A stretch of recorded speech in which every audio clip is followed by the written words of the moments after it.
Hello guys, welcome back our channel. দেখো আজকে আমরা যাচ্ছি মোটর ভ্যানে করে রথযাত্রা আগমনে। সবাই মিলে ওই দেখো আমি সানগ্লাস পরে আমার বোনজিরা, এই যে ভিডিওটা করছে সে আমার বোনজি হয়, যেটি প্রায় 12 জন মিলে যাচ্ছি। দেখো মোটর ভ্যানে করে যেতে যেতে পথের ধারে কত মন্দির, বাগান, রাস্তাঘাট, বেশ সৌন্দর্য একটা আলাদা। তার মধ্যে মাটির বাড়িও আছে এখানে, মাটির বাড়ি, খড় দিয়া বাড়ি, অনেক পুরনো পুরনো বাড়ি ঘর। সবাই হাই বলছে দেখে দেখে।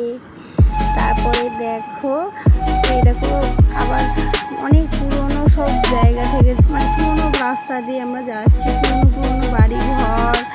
তারপর ওদিকে কত আম গাছ, পরিবেশটা খুব সুন্দর, পুরো গ্রামের পরিবেশ। এই দেখো আমরা ঢুকে গেছি রথের মন্দিরের সামনে। সব পুলিশরা দাঁড়িয়ে আছে আর ট্রাফিক পুলিশরাও দাঁড়িয়ে আছে। ওদিকে সামনে রথের মন্দির, তার আগে একটা কালী মন্দির পড়ে, সেই কালী মন্দিরের সামনে রাস্তাটা দেখো। আর ওদিকে মাঠ মতন যে রাস্তাটা, ওইখান দিয়ে রথ যায়, রথের দড়ি টানে, ওটা কাঁচা রাস্তা। আর যে রাস্তা দিয়ে আমরা যাচ্ছি ওটা পাকা রাস্তা। মন্দিরে আমরা প্রবেশ করব। মন্দিরে প্রবেশ করতে গিয়ে দেখো কত সুন্দর জায়গাটা। তো সবাই এখন মন্দিরে প্রবেশ করব। এটা কালী মন্দির।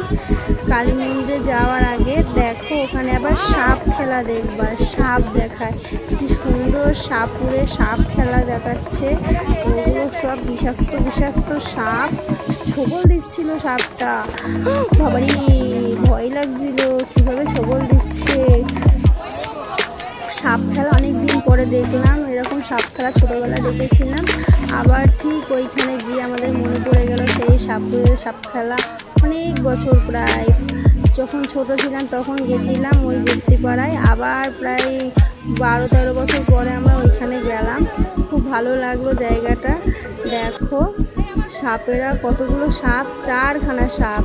এই যে মন্দির, ওই যে সামনে মন্দির, কি সুন্দর মন্দিরটা। এটা হচ্ছে শিব ঠাকুর, শিব ভোলে বাবা, ভোলেনাথের মন্দির। এখন সবাই নমস্কার করছি। আর ওই যে মন্দিরটা দেখছো ওটা হচ্ছে কালী মন্দির। তো কালী মন্দিরে নমস্কার করলাম। মন্দিরে উঠতে গিয়ে নমস্কার করতে হয় মায়ের মন্দিরে। এবার মন্দিরের মূর্তিটা দেখতে পাবা, খুব সুন্দর, কিন্তু বেদি করা। ঠাকুরের মূর্তিটা দেখা যাচ্ছে না, কিন্তু মায়ের বেদি ওটা মন্দিরের। দেখো উল্টো করা মনে হচ্ছে পেছনে, ঠাকুরের মূর্তিটা পেছনে আছে। যাই হোক, বুঝতে পারলাম না, এটা এরকমই মন্দিরটা, ঠাকুরটা। তো এরকম জাগ্রত মন্দির। এই মন্দিরে সব বিয়ে হয়, অনুষ্ঠান হয়, কারোর মানত ঠাকুরের মানত পূর্ণ হয়। খুব জাগ্রত এই মন্দিরটা, অনেক পুরনো মন্দির। তো চন্দ্রমৃত্যু নেবো আমরা। আমি বললাম আমাকে একটু চন্দ্রমৃত্যু দেন। তো চন্দ্রমৃত্যু খেবো। নিয়ে দেখো এবার আমরা চন্দ্রমৃত্যু খেয়ে বাইরে প্রবেশ করেছি। বাইরে মন্দির দেখা হয়ে গেছে, মন্দির থেকে বাইরে এসেছি। বাইরে এবার ভিডিও করছে আমার দিদি বোনেরা, সব ভিডিও করছে। এবার আমরা এখান থেকে রওনা দেবো হেঁটে হেঁটে। ওই যে দেখো রথের যাত্রা, রথের মন্দির, ওই দেখো রথ ওইখানে রাস্তার ধারে রথ সাজাচ্ছে। আর তার পাশে খুব সুন্দর একটা মন্দির দেখো, ওটাও অনেক দিনের পুরনো রথের চাকা, ওইটাও একটা মন্দির। রথের চাকা মন্দিরে রাধা কৃষ্ণর মন্দির, ওটা মন্দিরটা রথযাত্রা। বাই, তোমাদেরকে আবার রথের আগমনের ভিডিওটা দেখা আসছি নেক্সট পার্ট নিয়ে।